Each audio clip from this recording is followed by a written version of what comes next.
Est-ce que nous devons pardonner des personnes qui nous ont fait du mal injustement et qui peut-être même ont pris plaisir à le faire, des gens qui ont abusé peut-être de nous dans la vie, des gens qui nous ont trahis, des gens qui nous ont critiqués, calomniés, sont moqués de nous? Comment devons-nous faire face même à des personnes qui ont peut-être assassiné un membre de notre famille, qui ont peut-être fait du mal à notre famille, ou bien qui nous ont affectés de n'importe quelle raison, de n'importe quelle façon? Souvent dans la vie, nous nous croyons plus justes que les autres et nous disons souvent cette parole lorsqu'on nous demande « Est-ce que tu as pardonné cette personne ?»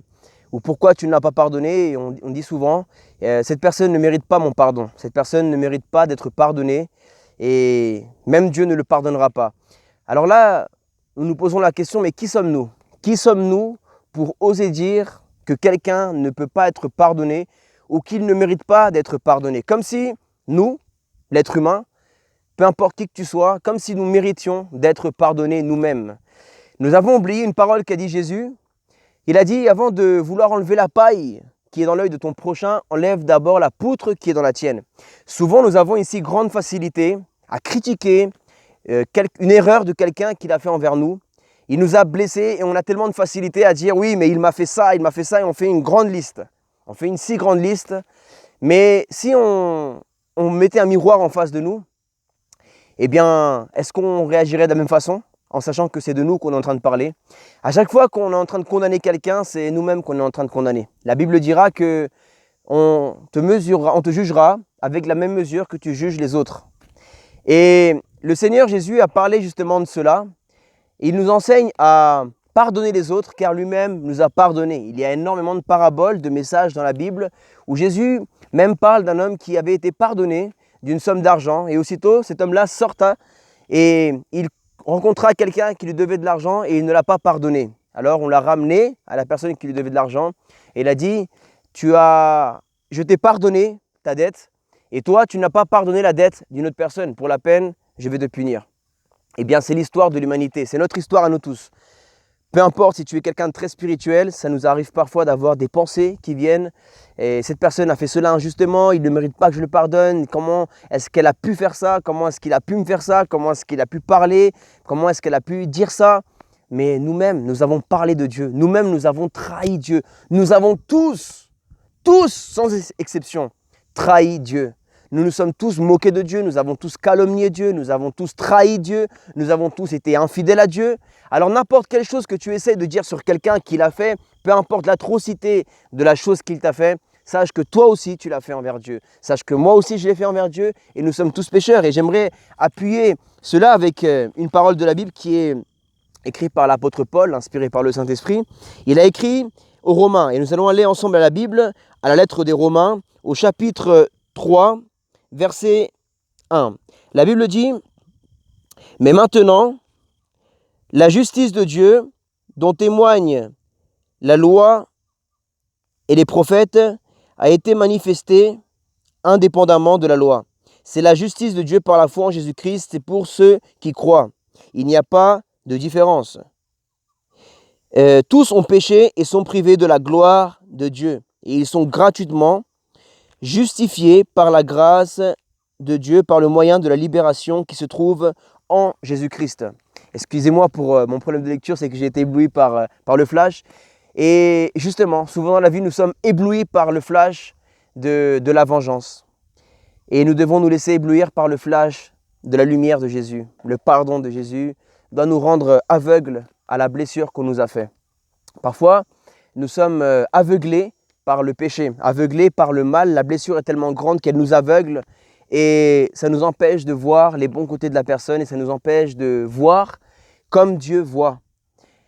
Mais l'amour de Dieu peut nous aveugler dans le bien. Et comme disent les gens dans le monde, l'amour rend aveugle. Et c'est vrai. Dieu lui-même a eu tellement d'amour envers l'humanité qu'il a fait en sorte d'en devenir aveugle, mais ce n'est pas le même aveuglement que nous parlons sur la terre, car il n'y a eu aucune injustice qui a été faite. Dieu n'a pardonné personne injustement. Parce que tout le monde d'entre nous avons tous péché, dit la Bible. Et nous méritions tous d'aller en enfer. Alors ce n'est pas qu'un jour Dieu s'est levé et a dit, je vais tous les pardonner. Allez, je les pardonne tous et c'est fini. Non. Lui-même, en tant que Dieu, en tant que juge, il ne peut pas briser sa loi. Donc lui-même a dû accomplir toute sa parole, toute sa loi, afin de pouvoir nous pardonner justement. Alors, est-ce que le pardon est quelque chose de juste? Non, le pardon n'est pas quelque chose de juste. Le mot pardon veut dire donner son pardon, donner une part de soi-même. Tu donnes une part de toi-même, une part de ton amour. Tu donnes quelque chose qu'on donne, c'est quelque chose qu'on ne vend pas. C'est quelque chose qu'on donne gratuitement, c'est un cadeau qu'on fait à une personne. Donc quand tu donnes ton pardon, tu donnes une part de ton amour, une part de toi-même à cette personne. Tu es en train de renoncer à toi, tu es en train de renoncer à tes blessures, à ton orgueil, à ton ego et à dire non, je vais me venger, je vais faire ci, je ne vais pas laisser que cette personne parle, je vais lui régler son compte. Eh bien, tu dois mourir à une part de toi-même, si ce n'est de mourir entièrement à toi-même, à ta façon de penser qui vient du monde, du péché, du diable. Le diable est le père du meurtre, de la vengeance, du mensonge, de la haine. Donc si nous agissons en tant que personne qui veut se venger, que personne qui ne veut pas pardonner, qui a l'amertume, qui a la rancune, nous sommes en train d'être à l'image du diable et de nous faire nous-mêmes, de nous autoproclamer enfants du diable. Mais nous savons que Dieu est le Père de l'amour, du pardon, de la réconciliation. Dieu a décidé d'oublier nos péchés. La Bible dit qu'il a enfoui nos péchés au fond de l'océan, au fond de la mer, afin de ne plus en souvenir. Et lorsque le Seigneur Jésus, que la plénitude de Dieu est venue en Jésus-Christ, le Messie, notre Seigneur, qui était annoncé dans la Torah, dans l'Ancien Testament, dans le livre des Juifs, eh bien lui-même a porté le jugement dernier sur lui. La colère de Dieu qui devait tomber sur toute l'humanité, parce que nous étions tous fautifs et nous sommes tous fautifs, cette colère, Jésus l'a portée il y a 2000 ans à la croix. Il a subi le jugement de l'humanité entière, des Arabes, des Noirs, des Européens, des Indiens, des Chinois, des Africains, des Blancs, de toutes les races confondues. Jésus a subi, a vécu le jugement. Il a été condamné coupable en étant innocent. Il s'est fait lui-même coupable. Personne ne lui a pris la vie. Lui-même l'a donné et il l'a repris lorsqu'il a fini de payer le péché éternellement en enfer. Il est resté 3 jours, mais nous savons que quand nous sortons du temps chronos de ce monde, nous rentrons dans le temps aion, qui est en grec le temps illimité, le temps éternel de Dieu.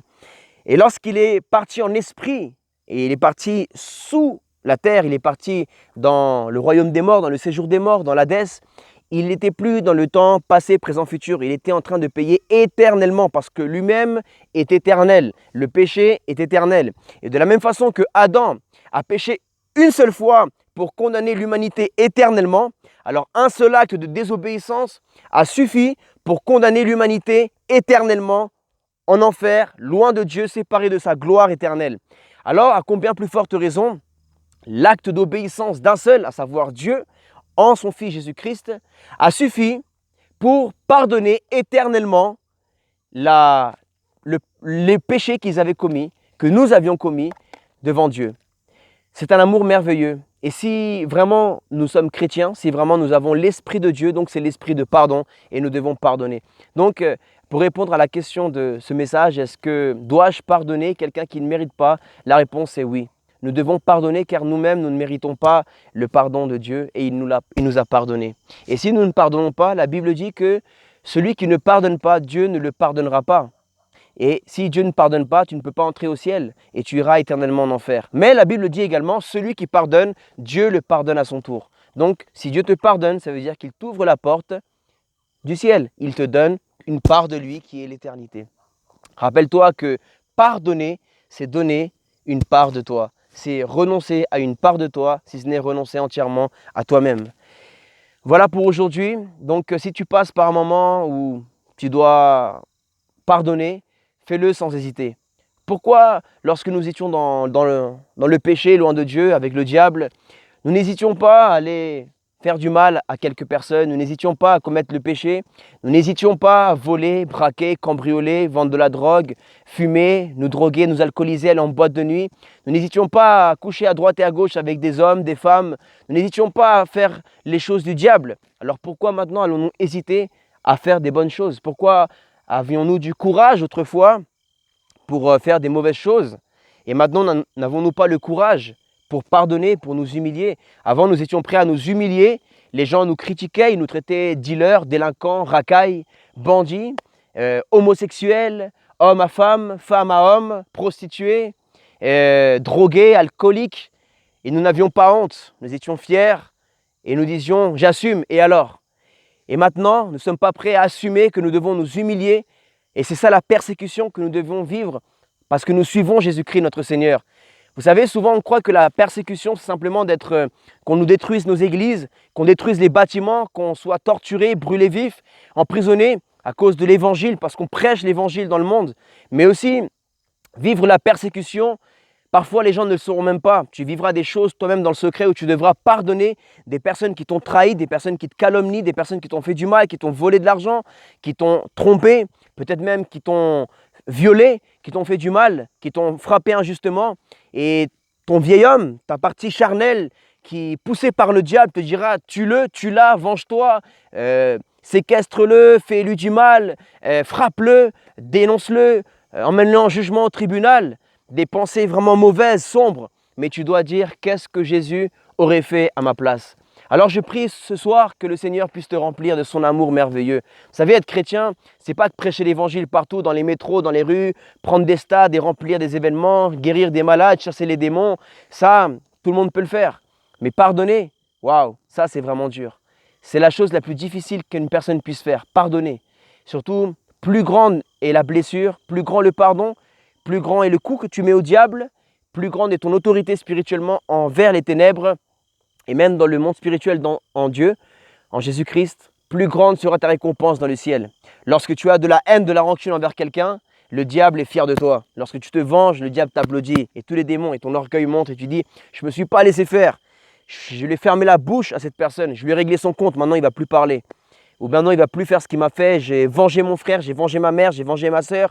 Je me suis vengé. » Eh bien, bravo. Le diable est fier de toi. Mais Dieu est en colère. Dieu est triste. Alors aujourd'hui, fais plaisir à Dieu et humilie le diable à travers le pardon. Comment pardonner? Tu diras sûrement, mais pasteur, je n'ai pas la force de pardonner, comment faire?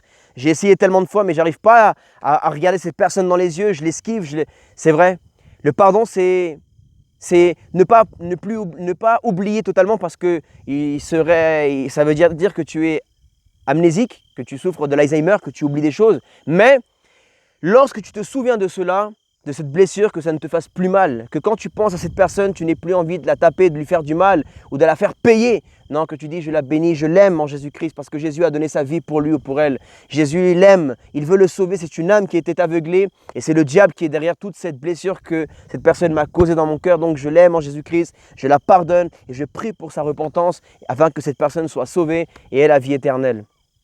Tu dois chercher la présence de Dieu. Comment pardonner? Tu ne pourras jamais le faire humainement. Tu as besoin d'un amour divin, un amour surnaturel. Et c'est l'amour de Jésus-Christ. Tu vas dans un lieu, tu plies tes genoux, tu dis « Seigneur Jésus-Christ, je te demande vraiment de m'aider à pardonner cette personne qui m'a fait du mal parce que moi, je ne peux pas le faire, je n'arrive pas. Donne-moi ton pardon, donne-moi ton amour, Seigneur. Tu m'as enseigné à aimer mes ennemis et à faire du bien à ceux qui m'ont fait du mal. S'il te plaît, Seigneur, je prie pour ces personnes-là et je veux vraiment te plaire, Seigneur Jésus. Je me repens pour mon amertume, pour mon rancune. Je me repens pour toute la vengeance que j'avais dans mon cœur, car ta parole dit que celui qui a de la haine envers son prochain, il a déjà commis l'homicide dans son cœur. Nous ne sommes pas des homicides, nous ne sommes pas des meurtriers, car les meurtriers ne rentreront pas dans le royaume de Dieu. Mais par contre, ceux qui donnent la vie, eux recevront la vie éternelle. Que Dieu vous bénisse. Soyons des vrais chrétiens à l'image de Jésus-Christ notre Seigneur. Ciao.